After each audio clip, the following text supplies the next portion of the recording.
I'm here with Valerie DeBille at the state capitol. She's with the League of Women Voters here in Austin. Thanks for being with us. Oh, my pleasure. What are some of the challenges of getting people out to vote during an off-year election? Primarily it's publicity. There's not as many commercials, there's not as many signs, there's not as many things going on. Also because they tend to be kind of dry. They're generally about issues and not people, and so you don't have that kind of associated interest, in speaking about actual human beings. In Austin, that's all we have is constitutional amendments and a couple of city propositions. Some of the smaller towns, Pflugerville, Kyle, some of those places, Georgetown, they all have like mayoral elections and things like that, and they'll probably have a little bit better turnout because of that.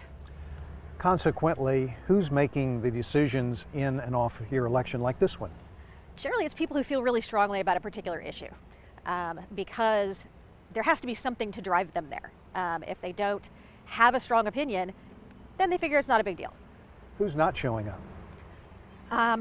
Usually new voters who don't have a lot of experience in politics in general, and so they don't feel like they're informed enough to make a decision like that.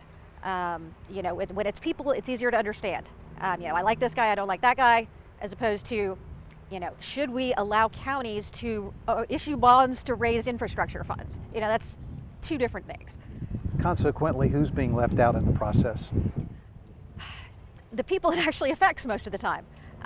Really, you get the propositions and the constitutional amendments are both proposed by people who feel strongly about the issue.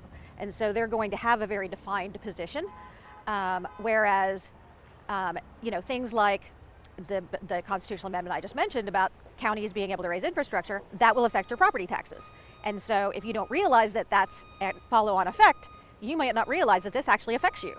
And so, you don't bother to go to the polls. And that happens a lot, especially with just the issue elections. What needs to happen to increase the turnout? I think publicity would be really good. I think that knowing that it's happening, there's a lot of things that we see in voter registration where, just a couple of weeks ago, we registered people who were asking me, basically about 2022. They thought that was the next election because they didn't even know that there was one this year. And we had the same thing happen in 2019 where everybody was like, so this November is the presidential? And we're like, no, that's a totally different thing. It's a odd numbered years, even numbered years. It's not that hard to keep track of, but if you're not paying attention all the time, it's easy to lose track of.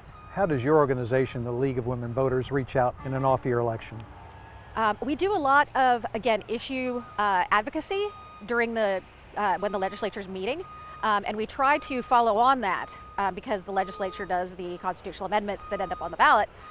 We try to issue as many informative bits about it as possible.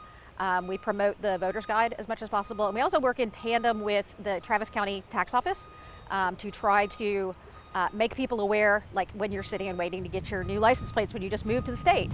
Those sorts of things. We have people who are there with them to help make sure that everybody who's there knows that this is happening and what's going on and that they need to register and all that kind of stuff. Valerie DeBille with the League of Women Voters in Austin, thank you very much for being with us. You're very welcome. Thanks.